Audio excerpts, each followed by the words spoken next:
In gaming, one of the most significant genre evolutions we've seen since 2009 has been the rise of the Soulslike, born from the Demon's Souls and nurtured through FromSoftware's ongoing innovations. Soulslike games have become a cornerstone of modern gaming. We see their influence practically everywhere now, from indie games like Blasphemous to big titles such as Black Myth Wukong, and of course at the heart of it all is the Hidetaka Miyazaki and FromSoftware, who have built an empire on this unique formula. While it's hard to pin down exactly what makes a game a Souls-like, there are some signature elements that comes to mind. It's not just about being tough, it's about the journey, the grind, the mastery, and the eventual victory after hours of struggle. For fans of the genre, it's a badge of honor to say you've beaten a Souls-like game. So let's take a look at how FromSoftware has shaped and evolved this genre through their games, from early Armored Core days to the mastery of the Elden Ring. It's all really started with the Demon's Souls in 2009. It's funny to think that this game was almost a flop. When it first came out, people didn't really know what to make out of it. It was brutally hard, especially compared to what most games were used to at the time. The games featured this haunting, oppressive atmosphere where death wasn't just common, it was expected. The world of Boletaria was bleak and unforgiving, and every enemy could end your run if you weren't careful. What made Demon's Souls different though was how it handled death. When you died, you didn't just respawn and move on like in most games. You had to make it back to where you died and of course retrieve your lost souls. And of course that's referring to the game's currency for leveling up and buying items. And if you died again, before you got there, well, those souls were gone forever. The system created tension that was unlike anything players had experienced before. It was frustrating, sure, but it was also incredibly rewarding. The sense of accomplishment after beating a boss or making it through a tough level was unparalleled, and the way the levels were designed, interconnecting but limited checkpoints, meant every bit of progress felt hard-earned. For those who stuck with it, Demon's Souls was a revelation.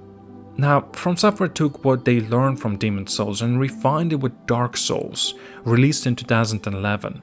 Dark Souls brought the formula to a wider audience and introduced us to one of the most iconic settings in gaming, Lodren. The world of Dark Souls was seamlessly connected, with levels intertwining in ways that made exploration feel both organic and rewarding.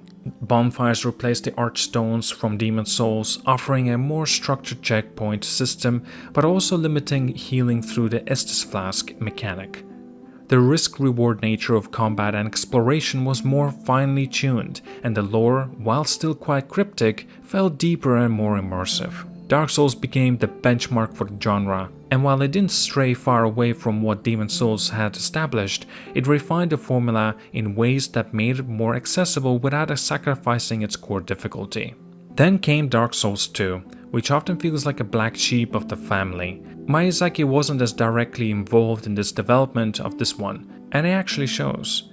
The game introduced a lot of new ideas, some of which didn't sit well with fans of the original Dark Souls. For example, the level design wasn't as interconnected, and the game placed a stronger emphasis on larger groups of enemies rather than the more focused one-on-one combat that fans loved. That said, Dark Souls 2 did bring some interesting mechanics to the table. It experimented with dual-wielding weapons, and the adaptability that stat gave players more control over their invincibility frames when rolling. And while it may not be everyone's favorite, Dark Souls 2 still had some standout moments, especially in its DLC content. It was a bit of a departure from established formula, but it still had some of that core Souls-like DNA. With Dark Souls 3, FromSoftware brought the series back to its roots, while also pushing things forward. Released in 2016, Dark Souls 3 was faster and more aggressive than its predecessors, clearly influenced by the success of Bloodborne. A little bit more about that later. The world design felt more focused and the boss fights were some of the best in the series had ever seen. The combat was more refined and the game felt like a culmination of everything FromSoftware had learned up until that point. It was a fitting end to the Dark Souls trilogy. And while it didn't revolutionize the genre, it perfected it. And of course, let's get into the Bloodborne, that it took the Souls formula and it turned on its head. Released in 2015, this was FromSoftware's big departure from the medieval fantasy setting of Demon Souls and Dark Souls and sets in the gothic city of Yharnam. Bloodborne was faster, more aggressive, and focused on offensive rather than defense. In Bloodborne, you were meant to dodge and counterattack, regaining lost health by staying in the fight. The Lovecraftian influence in the story and the atmosphere gave Bloodborne a unique identity, and its faster, more visceral combat system showed that FromSoftware wasn't afraid to take risks. The game was a critical and commercial success, proving that Souls-like genre could evolve beyond its established boundaries. If Bloodborne was a departure, oh my god, Sekiro Shadows Die Twice was a whole new direction. It released in 2019. Sekiro abandoned the RPG mechanics of the Souls games entirely, focusing instead on a pure action. Instead of leveling up stats and choosing different weapons or armor, you played as a fixed character with a single weapon, a katana. Combat in Sekiro was all about timing and precision. The posture system, which encouraging players to break an enemy's stance rather than just willing down their health, creating a completely different dynamic. Sekiro was brutally difficult, even by Souls-like standards, but it's also introduced more freedom of movement with a grappling hook and stealth mechanics. It was a bold experiment, and while it may not have been for everybody, it demonstrated once again that FromSoftware wasn't afraid to push the boundaries of what a Souls-like could be. Now, of course, this time it brings us to Elden Ring, FromSoftware's latest and possibly greatest achievement. Now released in 2022, Elden Ring took the core mechanics of Souls-like games and applied them to the open world. The results? Well, a game that feels both familiar and revolutionary. The freedom to explore the vast world of Lands of Between at your own pace made Elden Ring more accessible than previous games, while still maintaining the challenging combat and deep lore that fans have come to expect. Elden Ring also brought back some of the RPG mechanics that were absent in Sekiro, allowing players to create widely different builds and experiment with huge variety of weapons and spells.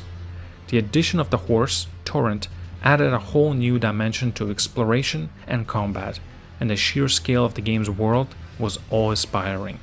At the end of the day, what keeps players coming back to Souls-like games is that unique feeling of accomplishment. These games are tough, no doubt about that, but they're also fair.